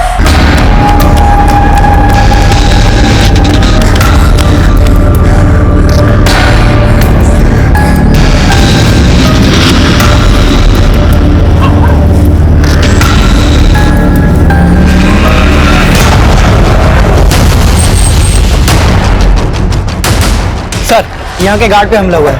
फिलहाल उसे हॉस्पिटल भेज दिया है। फातिमा कुछ पता चला? नहीं सर। इधर सर, जब हम लोग आए तो गार्ड यहीं पड़ा हुआ मिला था। पता नहीं, एक लड़की गायब होगी और आप लोगों को पता नहीं क्या कर रहे थे? ये सिक्योरिटी यहाँ की? सर आज तक ऐसा कभी नहीं हुआ है। और मैडम आज तो हो गया ना, सीसीटीवी है? हाँ सर।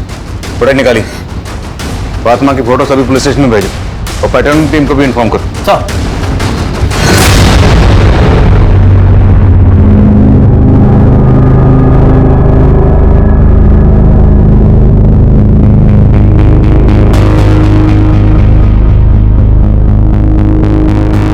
सर दो आदमी यहाँ पर आए थे, लेकिन क्या ये फातिमा को यहाँ से भगाने आए थे या फिर इन सब का फायदा उठाकर फातिमा खुद भाग गई? ये दोनों जो भी थे इस जीवन शांति में चोरी के इरादे से तो आए नहीं होंगे, तो उनका मकसद क्या था? फुटेज से साफ लग रहा है कि फातिमा इनके साथ नहीं गई बल्कि अपनी मर्जी से भागी।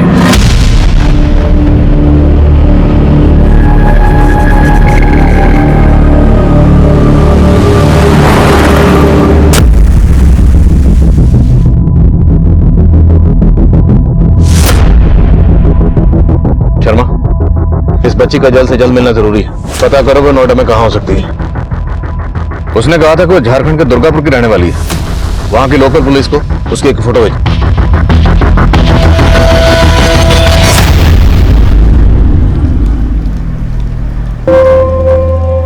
नमस्ते अंकल।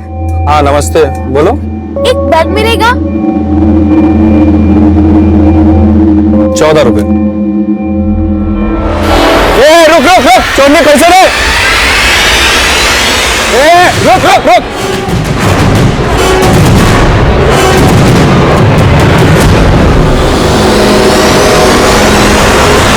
एक तरफ जहां हम फातिमा को ढूंढने की कोशिश कर रहे थे, वहीं दूसरी तरफ उस बच्चे की पहचान पता करने में जुटे थे जिसकी लाश हमें तालाब में मिली थी।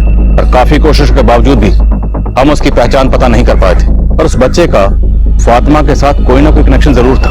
फातिमा की तलाश में हमने उसकी तस्वीर झारखंड दुर्गापुर पुलिस से शेयर की, तो पता चला कि दुर्गापुर पुलिस काफी पहले से ही फातिमा के वालिद अख्तर के मर्डर केस की तहकीकात कर रही थी। और साथ ही दुर्गापुर पुलिस से फातिमा के उस घर के बारे में पता चला जहाँ फातिमा के माँ बाप जरीना और अख्तर के इंतकाल के बाद उसके दोनों भाई बहन उसकी बड़ी फूफी और फूफा के साथ रह रहे थे।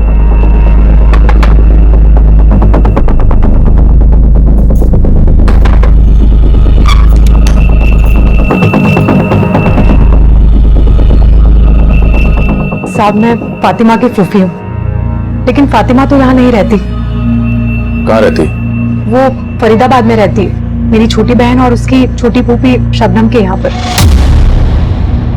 फरीदाबाद में शबनम रहती कहाँ? वो सब मैं आपको बताती हूँ साहब, लेकिन पहले आप ये तो बताइए कि फातिमा ने ऐसा क्या किया है कि आप उसे ढूंढते हुए यहाँ तक चले आए?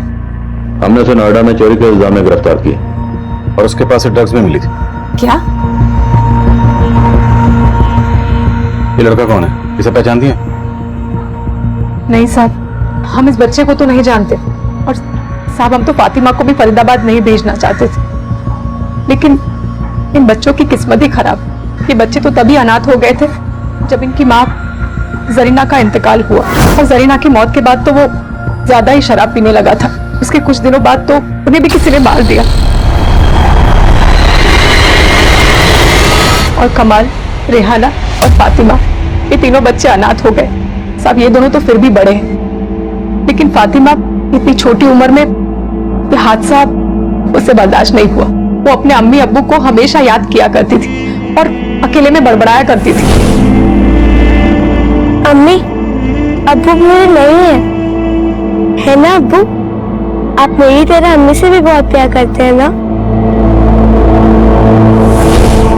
फातिमा को अख्तर भाई और भाभी की मौत का गहरा सदमा लगा था। हमें लगा था कि वो यहाँ रहेगी तो वो उनकी याद में पागल हो जाएगी, इसलिए हमें उसे शबनम और उनके शौहर के साथ फरीदाबाद भेजना पड़ा। रेहाना अब्बा, मुझे नहीं जाना। कमाल भाईजान, मुझे आपके साथ रहना है। फातिमा अभी घर चलो, रेहाना और कमाल तुमसे घर पर मिलने आएंगे। आओगे ना मिलने? हाँ फातिमा तू जा, हम आएंगे बड़ी फूफी के साथ, पक्का।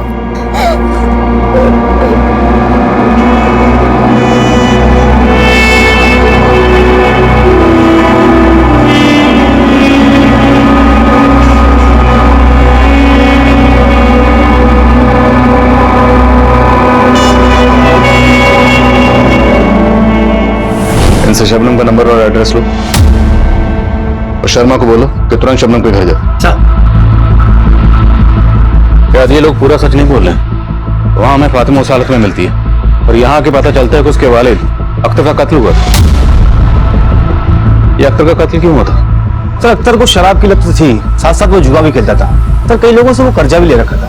सर यहाँ के लोगों से उसकी बनती भी नहीं थी, तो हमें लगा शायद मर्डर की वजह यही हो।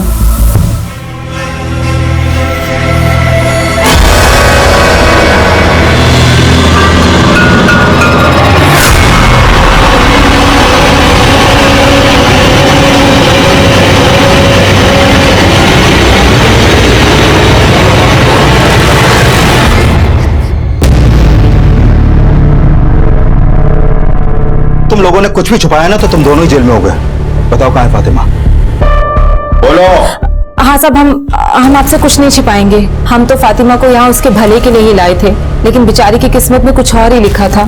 साहब हमने अपनी हैसियत के हिसाब से उसका स्कूल में दाखिला भी कराया था। हाँ शुरुआत में उसका यहाँ मन नहीं लगता था, लेकिन बाद में उसका पढ़ाई में खूब मन लगने लगा था। आपको पता मैंने स्कूल में टॉप किया है, मुझे 100 में से 95 मार्क्स मिले। अरे वाह, दिखा। अरे वाह, शाबाश। मैं बहुत खुश हूँ।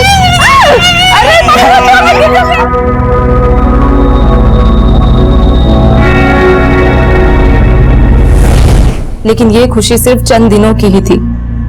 फिर पता नहीं क्या हुआ, उसका धीरे धीरे पढ़ाई से भी मन हटने लगा। हम उसे स्कूल भेजते थे तो स्कूल से भी भाग जाती थी। आए दिन उसकी मास्टरनी उसकी शिकायत करती थी। मैं जब उसे समझाती थी तो वो घर से भी भाग जाती थी और रास्तों में भटकती रहती थी। फिर हमें मजबूरन उसका स्कूल बंद करवाना पड़ा और फिर उसके बाद वो आशिमा के घर चली गई पढ़ने के लिए। आशिमा? कौन आशिमा? आशिमा मेरी सहेली है, वो यहीं पास में ही रहती है। आशिमा उसे पढ़ाती थी और फातिमा बदले में आशिमा के बच्चे का ख्याल रखती थी। लेकिन कुछ दिनों के बाद फातिमा का मन वहां से भी उब गया था, वो वहां से भी भाग गई। सर हमारी जिंदगी तो उसको इधर उधर ढूंढने में ही बीत गई है। लेकिन अभी फातिमा इतने दिनों से हमारे साथ थी, तो इस बार उसको ढूंढने की कोशिश नहीं की तुम लोगों ने? और उसकी मिसिंग कंप्लेंट भी दर्ज नहीं करवाई? साहब हम लोग कंप्लेंट करना चाहते थे, लेकिन इस बार हम लोग डर गए थे। किस बात से डर गए थे? वो साहब इस बार फातिमा से बहुत बड़ी गलती हो गई थी।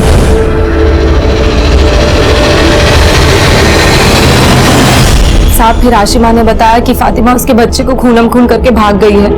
हमने फातिमा को खूब ढूंढा लेकिन हमें कहीं नहीं मिली वो। मतलब फातिमा ने आशिमा के बच्चे को मार दिया? नहीं साहब, बच्चा मरा तो नहीं, लेकिन उसको बहुत गंभीर चोटें आई थी और उसकी हालत बहुत नाजुक है। और फातिमा ने सिर्फ बच्चे को गिराया ही नहीं, बल्कि उनके घर से 10,000 रुपए भी चोरी करके भाग गई थी।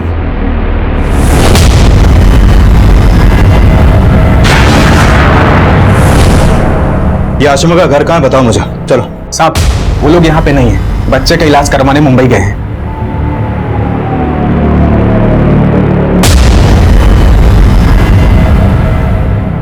नहीं साहब। लेकिन शर्मा, एक 10-11 साल की बच्ची में इतना गुस्सा, ये नॉर्मल बात नहीं हो सकती। होगी भी कैसे?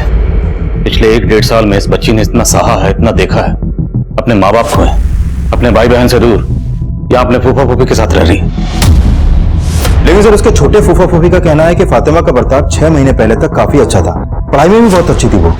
लेकिन फिर सडनली उसके बर्ताव में ऐसा चेंज आया कि उसने एक छोटे से बच्चे की जान लेने की कोशिश की। शर्मा, बच्चों में कोई भी बदलाव ऐसे ही अचानक ही एकदम नहीं आता। उसके पीछे कोई ना कोई वजह जरूर होती। तुमने बताया था कि पिछले 6 महीने से आशिमा के यहाँ जा रही थी। आशिमा से मिले? नहीं सर, मेरी उससे फोन पे बात हुई थी, मुंबई में है वो। और हाँ सर, जब हम फातिमा को अलग अलग एरियाज में घुमा रहे थे तो उसने आशिमा के घर को देखकर रिएक्ट भी किया था। सर हो सकता है फातिमा ने उस घर को इसलिए नहीं पहचाना क्योंकि आशिमा के बच्चे को उसने वहीं पर घायल किया था, और इस बच्चे को घायल करने के बाद ही वो भागी थी और हमें ड्रग्स के साथ मिली थी। और ये कैसे माँ बाप जिनके छोटे से बच्चे पर फातिमा ने जानलेवा हमला किया और उन्होंने कोई पुलिस कंप्लेंट फाइल नहीं की? जावेद और आशिमा दोनों के बारे में पता करो। सर।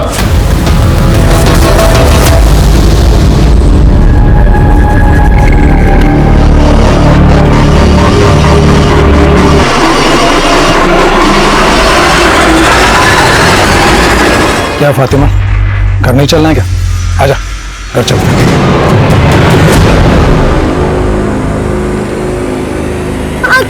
2 गुंडे मुझे परेशान कर रहे थे, मुझे बचा लो प्लीज। कहाँ है गुंडे? दिखाओ, कहाँ है गुंडे? अंकल मैं सच कह रही हूँ, वो भी यहीं पे थे। बस फातिमा, बहुत कहानी बना ली, बहुत घुमा लिया हमें, चलो अब।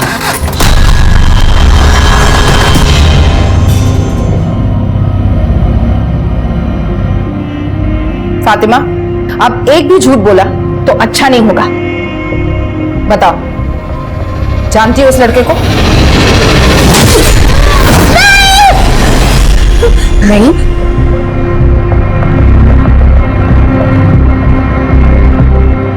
नहीं नाम था इसका?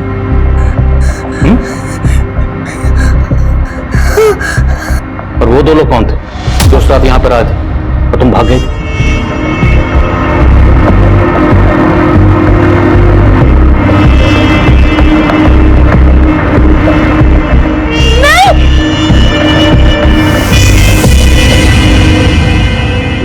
सर मुझे लगता है बच्ची एक साथ कई ट्रॉमा से गुजर रही है। उसने जो कुछ भी देखा है उसकी वजह से ही उसके व्यवहार में परिवर्तन आया है।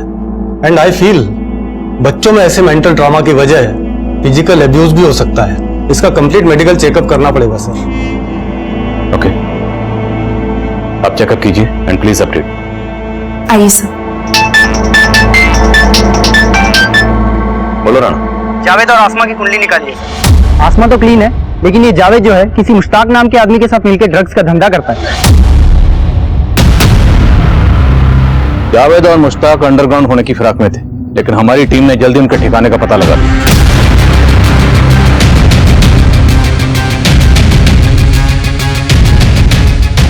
जावेद और मुश्ताक को हमने गिरफ्तार कर लिया था, लेकिन फातिमा की मेडिकल रिपोर्ट ने हमें चौंका दिया। एक 10 साल की बच्ची के साथ लंबे अरसे से रेप किया जा रहा था। फातिमा के साथ हुई इस हैवानियत के लिए तब हमें सिर्फ जावेद और मुश्ताक ही गुनहगार लग रहे थे।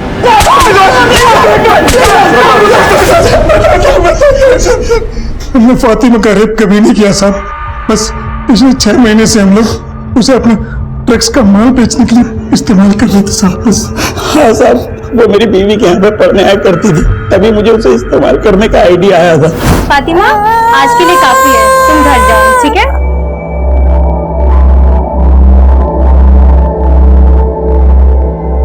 फातिमा, एक काम करेगी, खूब सारे पैसे मिलेंगे। पैसे? हाँ, बहुत सारे। साहब, बच्चों पर कोई शक नहीं करता है और वो पकड़े भी नहीं जाते, और अगर पकड़े भी गए तो उन्हें छुड़ाना बहुत आसान होता था साहब। चुपचाप खड़े रहे। अरे साहब जाने दो ना साहब, गलती हो गई। कैसी गलती हो गई? बच्ची है साहब। ये क्या है? चाय पानी है साहब। ये बच्चा भी तुम दोनों के लिए काम करता था? हाँ साहब। तो फिर से मारा क्यों? तो क्या करते साहब, हमने उसको धंधा सिखाया और वो हमसे ही चालाकी करने लगा। कस्टमर से पैसा मिलता तो गायब कर देता, तो फिर वो हमने उसे गज्जू भाई से भी मिलते हुए देखा था। कौन गज्जू? गज्जू का भी हमारी तरह यही धंधा है। वो नहीं साहब, हमारा माल गायब करके उसके कस्टमर्स को बेचने लगा। खोपड़ी खून पे साहब मार डाला उसे। अल्लाह हमसे शांति करेगा क्या रे? हाँ? जो हमें गुस्सा दिलाता है ना, हम उसका क्या हाल करते हैं पता चल गया ना? दिमाग में डाल ले।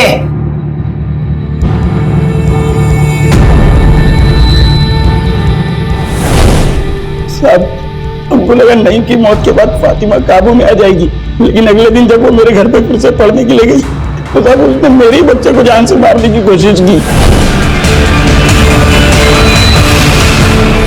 साहब, हम लोग सिर्फ फातिमा को पकड़ के खत्म करना चाहते थे, इसलिए उस दिन जब हम लोग जीवन शांति संस्था गए थे तो साहब वहां पे देखकर फिर से भाग गए।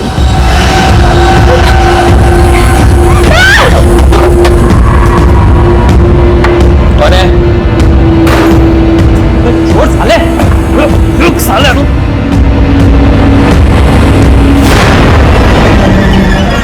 हम सच कह रहे हैं साहब, हम सिर्फ फातिमा को पकड़ के खत्म करना चाहते थे, हमने उसका रेप कभी नहीं किया साहब। साहब माफ कर दो साहब, साहब हमको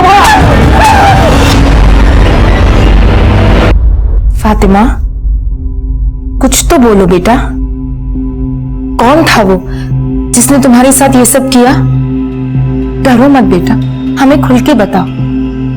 देखो, अगर तुम हमें नहीं बताओगी तो वो कभी पकड़ा नहीं जाएगा, और फिर तुम्हारी तरह वो किसी और के साथ भी ये सब कर सकता है। तुम नहीं चाहती ना कि किसी और के साथ ये सब हो?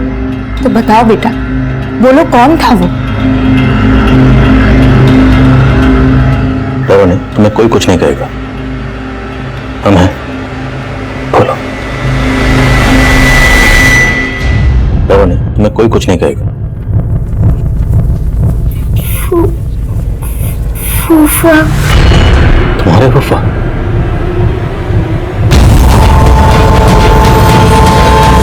साहब, इन्होंने कुछ नहीं किया, इन्हें छोड़ दीजिए। वो लड़की झूठ बोल रही है।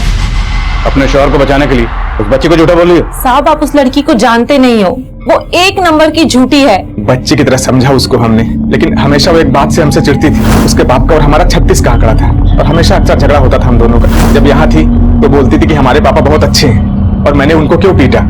तब तो उसे ये भी कहना चाहिए कि उसके अब्बू अख्तर का कत्ल तो नहीं किया। साहब, अख्तर का मर्डर किसी और ने नहीं, बल्कि उसके बेटे फातिमा भाई कमाल ने किया। साहब, अख्तर अपनी बीवी को पीटा करता था, और उसी वजह से वो अल्लाह को प्यारी हो गई, और कमाल ने इसीलिए ऐसा किया। और वो बच्ची साहब, वो बचपने में कुछ भी बोल रही है, हमने कुछ नहीं किया। आप उसी से पूछिए, कोई और ही होगा। सर, इसे बहुत तेज टॉयलेट आ रही है।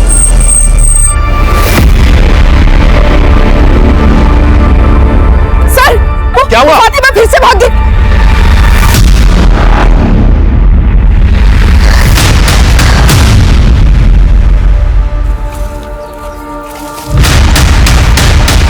फातिमा के बयान की बुनियाद पर हमने फरहान को फातिमा के साथ रेप करने के जुर्म में कस्टडी में ले लिया था, लेकिन फरहान की ये बात सच साबित हुई कि फातिमा के अब्बू को फातिमा के भाई कमाल नहीं मारा था। कमाल के खिलाफ दुर्गापुर पुलिस ने सारे सबूत जुटा लिए थे, और कमाल को बाल सुधार गृह भेज दिया गया था। लेकिन फरहान लगातार इस बयान से इनकार कर रहा था। वो बार बार यही कह रहा था कि उसने फातिमा का रेप नहीं किया, और फरहान के इस बयान का सपोर्ट सिर्फ उसकी बीवी शबनम ही नहीं, बल्कि फातिमा की बड़ी फूफी मेहरुनिसा और फूफा मुस्तफा भी कर रहे थे। पर हमने फरहान के खिलाफ कोर्ट में चार्जशीट फाइल कर दी थी। 2 महीने से कोर्ट में इस केस की सुनवाई चल रही थी, लेकिन इस पूरी सुनवाई के दौरान फातिमा के बड़े फूफा और फूफी कभी कोर्ट में हाजिर नहीं हुए। फरहान लगातार कोर्ट में खुद को बेगुनाह साबित करने की कोशिश कर रहा था। डिफेंस लॉयर वीना सहगल और प्रोसिक्यूशन लॉयर अनिल सिंह बार बार कोर्ट में अपना अपना पक्ष रख रहे, लेकिन फैसला किसके हक में जाने वाला था इसका किसी को कोई अंदाजा नहीं था। और फिर जो हुआ, उसने इस केस का रुख एक बार फिर से बदल दिया। सर, ये जीवन शांति संस्था से मिली ड्राइंग है जहां फातिमा रहती थी। सर, मैं इस कोर्ट से रिक्वेस्ट करूंगा कि मुझे शबनम से सवाल जवाब करने की इजाजत दे। इजाजत है। आपने इससे पहले कभी ये ड्राइंग देखी थी? जी, घर पर फातिमा ने ही बनाई थी। आपने सबसे पहले ये ड्राइंग कब देखी थी? जब फातिमा पहली बार स्कूल नहीं गई थी। आप जा सकती हैं। सर, ये ड्राइंग से साफ साफ झलक रहा है कि रेप के बाद उस बच्ची के दिल और दिमाग पर कितना बुरा असर पड़ा था, लेकिन इसके बावजूद भी जब वो नोएडा में आई तो पढ़ाई लिखाई में वो अच्छी थी, अव्वल थी। यानी उसने अपने गम से उबरना सीख लिया था। ये फातिमा उससे उबर नहीं पाई। इसके अंदर आई एग्रेशन और बेचैनी की भी यही वजह है। और मिलाड अब ये सच से दूर भाग रही है, और सच से दूर इसलिए भाग रही है क्योंकि इसने जो देखा है उसको देखने के बाद इसका सच्चाई पर से विश्वास उठ गया है। और अभी भी अगर इसको न्याय नहीं मिला, इसके सच को झूठ बोलकर खारिज कर दिया गया, तो मिलाड इसके साथ बहुत बुरा होगा, इस पर बहुत बुरा असर पड़ेगा।